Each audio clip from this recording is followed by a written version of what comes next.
25-year-old Tequan Alexander was arrested and charged with beating and critically injuring his 4-year-old daughter, as well as firearm-related offences. The incident occurred at around 11:37 a.m. on the 29th of November at a home located in the 4100 block of Lemonberry Place in Thousand Oaks, California, when authorities were contacted on reports of an unconscious girl. When first responders arrived, they performed life-saving measures on the girl and rushed her to the local hospital, where she remains in a critical condition fighting for her life. While completing a search of Tequan's home, detectives located an unsecured assault rifle and handgun in his bedroom. Tequan is prohibited by state law to possess firearms and was subsequently charged with weapon violations. Tequan was immediately arrested and taken into custody, and he's been held without bond. On the 30th of November 2021, 34-year-old Charlie Cook Jr. was arrested after exposing himself to a juvenile McDonald's cashier in Lakeland, Florida. The incident occurred in late September this year, when Charlie went through McDonald's drive-thru, paid for his food and received it. He then went through the drive-thru for a second time. This time he flashed the young female employee at the window while calling out her name on her badge. She shut the window immediately and told her boss, who reported the matter to the police.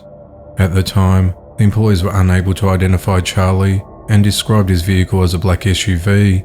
However, they did say he was a regular customer. 2 weeks later, Charlie returned and employees recorded his details from his debit card and vehicle tag number to provide to the authorities.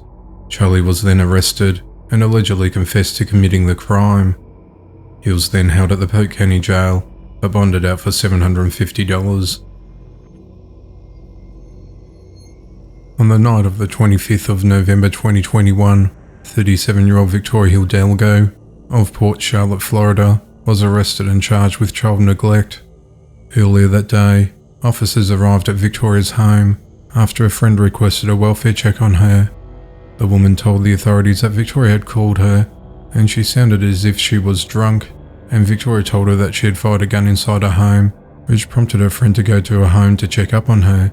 She discovered a bullet lodged in the front door, and a car they shared was not in the parking space, and there was no sign of Victoria. The woman let the officers inside the apartment when they discovered a baby in a crib in the empty home. The infant was placed in the care of a family member while the police tracked Victoria down.